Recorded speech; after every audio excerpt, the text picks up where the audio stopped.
How's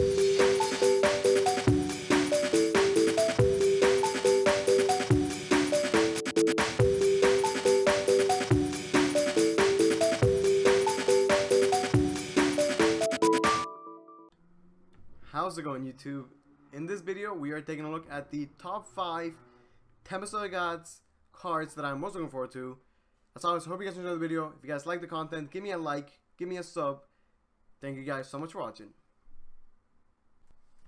Alright, before we start this, let me say as an honorable mention, I'm going to give a shout out to both Owlcat as a card, and then kind of Sword in general, because I am definitely excited to play around with Sword and all the new Sword things, mainly the roll land and things like that. So doesn't quite make my list. And then also Owlcat, who I dearly love, but probably not going to be too excited in terms of playing in the game, right? But I do love the Owlcat. Sword also excited for as well. Number 5 on my list is Israfil, one of the neutral legendaries.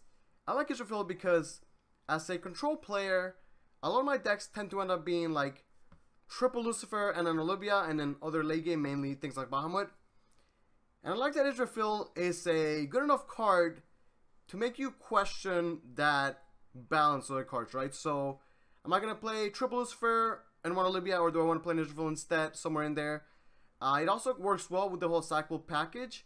As you guys know, I am a big fan of neutral craft, and Israfil is definitely great for that. So we're going to be testing out Israfil in both the neutral craft deck, and also just in general, like as a control player, I do like Israfil. The fact that it heals on Fanfare is nice, right? It's 4 damage, doesn't happen at the end of the turn, happens at the start or when you play her. And then the AoE damage is also relevant as well. Plus, 8-8 is really scary stats, especially 10-10 when you AoE, right? So, Israfil is going to be exciting, and I can't wait to try it out in both neutral craft and also just as a like a late game for a lot of different control decks.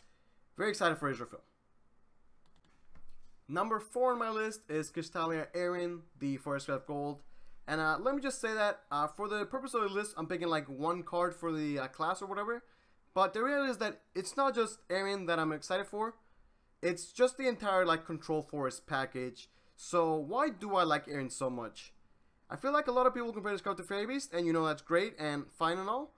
But I want to compare this card to Lucifer. So when you play Lucifer, a lot of times it's an 8 play 0.67 that heals you for 4. And even when it just does that, it's already pretty good, right?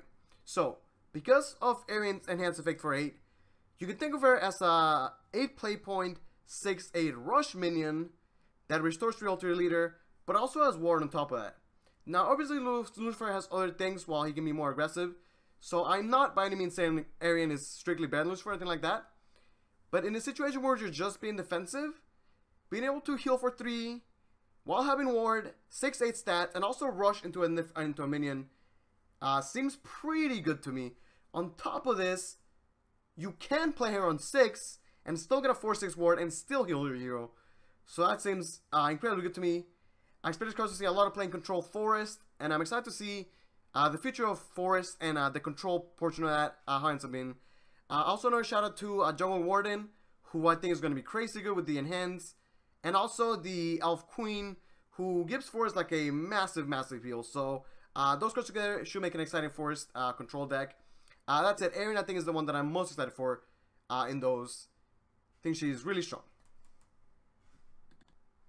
Number 3 on my list is Hulking Giant, the Runecraft Legendary. So I like this card a lot because I play a lot of Earth Rune, and I have for a long time. And Earth Rune usually has struggled with things like D-Shift, which gives it like a horrible matchup, and it just like has like that awkward mid game, right? So Hulking Giant is great because even if you ignore the buff and the sigils part, the interaction, he's at the very worst a 6 play 0.66 that can be targeted by spell sign effects, and that's already like good. Like that's a solid playable minion, right? On top of that, he gets the Fanfare where you discard all your sigils, and then for each one you gain +2/+2. So let's say you have a sigil to in hand that is not that crazy or unlikely.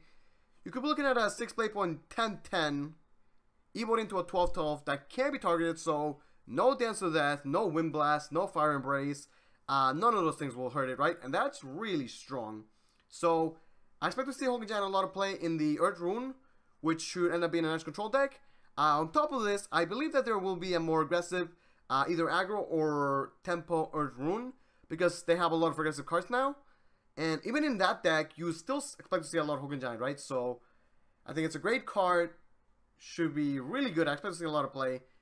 And I'm excited for what he means for Earthshift. I also gotta say, another shout out to Halo Golem, who I also massively love, and I think it's super strong. And I expect to see a lot of great in Earthmoon as well. So excited for the future of Earthmoon.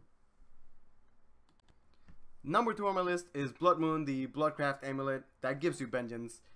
And I like this card a lot. One of the reasons why I like this card is because this card will essentially enable an entirely new archetype, and I really like that. I would like it so that eventually you have enough variety that if you queue up against a class, you don't know exactly what type of deck they're playing. So let's say you queue up into Blood, and they could be playing Control Blood, Vengeance Blood, Aggro Blood, something like that. And I think if we can get the game to that spot, that would be great. And Blood Moon enables Vengeance Blood, so for that I like it a lot. It makes a lot of cards that were previously in the game that maybe weren't that good or might not see a light of day. It makes those cards playable, as well as making any future cards that have Vengeance way better on top of that, right? So I think Blood Moon is pretty cool.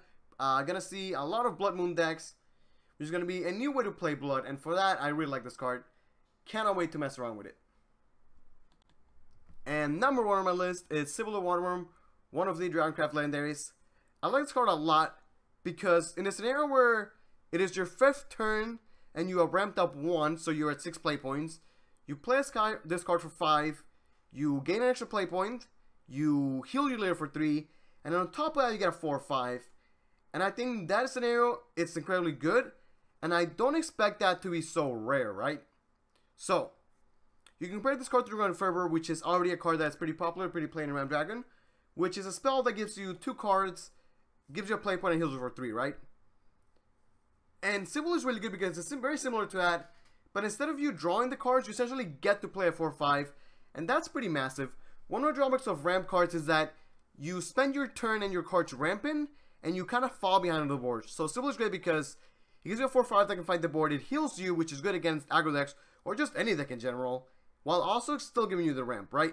So as somebody that has liked Dragon for the longest time, and a pretty big fan of Ram Dragon, I think Sybil is going to be really good, and I can't wait to see how she does in the new Ram Dragon decks. So I'm really excited for Tempest Cards expansion. We will be opening 100 packs in the release, and I hope you guys join me for that. Anyway, I hope you guys enjoyed the video, and thank you guys so much for watching.